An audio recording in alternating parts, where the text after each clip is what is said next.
So hello दोस्तों, कैसे हैं आप सब। तो आज हम देखेंगे सेकेंडरी हेडेक्स, इसके काउज देखेंगे तो और सिम्टम्स देखेंगे, फिर ट्रीटमेंट देखेंगे। तो सेकेंडरी हेडेक जो होता है वो किसी अंडरलाइंग कंडीशन की वजह से होता है, जिसमें हम पहले देखेंगे साइनस हेडेक। साइनस हेडेक की काउज अगर हम बात कर लें तो ये साइनस इन्फेक्शन की वजह से होता है या फिर किसी एलर्जीज़ की वगैरह से होता है। ठीक है। इसमें जो हम सिम्टम्स देखेंगे, सिम्टम हमारा हो जाएगा पेन अराउंड फोरहेड। फोरहेड के अराउंड होगा एरिया जो इन्वॉल्व होगी, वो चिक्स होंगी एंड नोज़ होंगी। तो ये एज लाइक बटरफ्लाई शेप में ये इन्वॉल्व होती हैं। तो इसमें जो देखने को मिलता है वो स्टफ़ी नोज़ हो जाते हैं, फीवर भी हल्का फुल्का देखने को मिलता है और फेशियल प्रेशर, ऐसा लगता है कि कुछ प्रेशर टाइप का मेरे फेस पे पड़ रहा है। तो इसको हम कहते हैं साइनस हेडेक। फिर इसकी ट्रीटमेंट की अगर हम बात करें तो ट्रीटमेंट में हम जो है डिकंजेस्टेंट देंगे, जो नेज़ल ड्रॉप होती है। फिर एंटीहिस्टामिन हम दे सकते हैं। एंटीहिस्टामिन अगर एलर्जी की वजह से हो रही है तो हम इसमें सेट्रिजिन दे सकते हैं। सलाइन नेज़ल स्प्रे दे सकते हैं। ठीक है। फिर उसके बाद steam inhalation and hydration. Inhalation मतलब वो वेपर वगैरह हम लोग लेते हैं ना, भाप वगैरह जो लेते हैं वो। फिर प्रिवेंशन, इसको हम इससे कैसे बच सकते हैं। इससे बचने के लिए जो है हमें मैनेज एलर्जीज, हमें पता होता है कि हमें किस चीज़ से एलर्जी है, हम उस चीज़ को अवॉइड करेंगे। और अवॉइड कोल्ड एक्सपोजर, ठंडी चीज़ों को अवॉइड करेंगे, तभी हम इससे बच सकते हैं। फिर दूसरा आता है कैफ़ीन विड्रॉल हेडेक। कैफ़ीन ज़्यादा यूज़ करने से जो है हेडेक जो होती है उसको कैफ़ीन विड्रॉल हेडेक बोलते हैं। जिसका काउज़ तो हमने बता दिया, स्टॉपिंग कैफ़ीन सडनली। तो अगर आप कैफ़ीन ले रहे हैं और आपने सडनली उसको बंद कर दिया है तो उसकी वजह से ये कैफ़ीन विड्रॉल हेडेक जो है देखने को मिलता है। इसमें सिम्टम्स जो होते हैं वो डलनेस होते हैं, परसिस्टेंट हेडेक। ठीक है। फिर फटीग होती है, इरिटेबिलिटी, इरिटेशन जैसा फील होता है, फटीग होता है। और फिर ट्रीटमेंट की अगर हम इसमें बात करें तो ट्रीटमेंट हो जाती है ग्रेजुअल कैफ़ीन रिडक्शन। तो इसमें जो हमने एक अचानक से जो कैफ़ीन इंटेक जो रोक दिया था तो वो उस चीज़ को नहीं करना है। इसकी ट्रीटमेंट यही है कि धीरे धीरे करके कैफ़ीन की रिडक्शन हम करेंगे। और इससे बचने के लिए जो हम कर सकते हैं वो ये है कि लिमिट कैफ़ीन इंटेक। कैफ़ीन की जो इंटेक है उसको हम एक लिमिट में लेंगे, एक उसकी मतलब एक बाउंड्री में उसको डाल देंगे कि हाँ, हम इतना यूज़ कर सकते हैं, इतना इंटेक कर सकते हैं हम। ठीक है। फिर उसके बाद आता है हाइपरटेंशन, जहाँ बीपी हाई हो जाती है जिसकी वजह से हेडेक होती है। Hypertension, headache, high BP.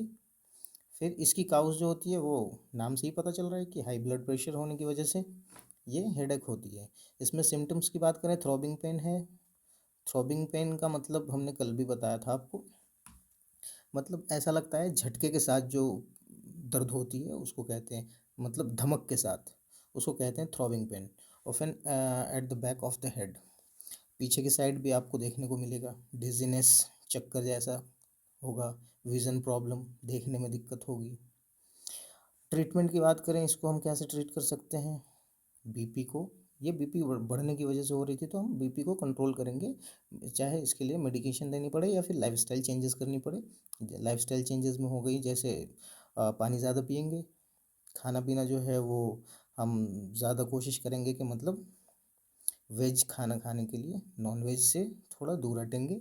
और ऑयली चीज़ें कम खाएंगे, या फिर जिसमें कोलेस्ट्रॉल ज़्यादा हो उसको कम यूज़ करेंगे। और फिज़िकल एक्सरसाइज भी लाइफस्टाइल चेंजेस में आती है। फिर उसके बाद आती है प्रिवेंशन, हम इससे बच कैसे सकते हैं। तो हमने अभी बताया आपको, exercise, healthy diet, reduce salt intake. कुछ लोग होते हैं खाने में जो है नमक ऊपर से भी यूज़ करते हैं, खाने में भी नमक तेज़ हो उससे कोई मतलब नहीं है, ऊपर से चाहिए।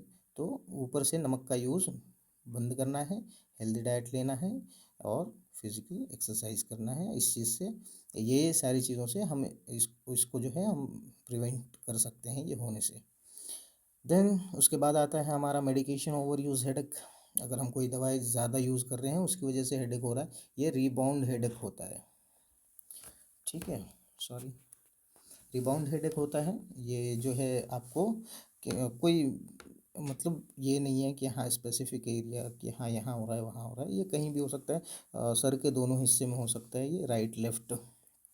इसकी जो काउज होती है वो overuse of painkillers है। Painkillers like paracetamol, ibuprofen, triptans, sumatriptans वगैरह आता है ना, तो उसकी है। इसके ओवर यूज़ से जो है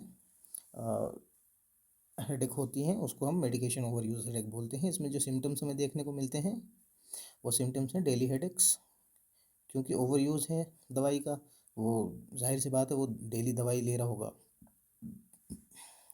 और ये जो है सुबह के टाइम पे ज़्यादा वर्स होता है, ज़्यादा ख़तरनाक टाइप का दर्द होता है सुबह के टाइम पे खासकर।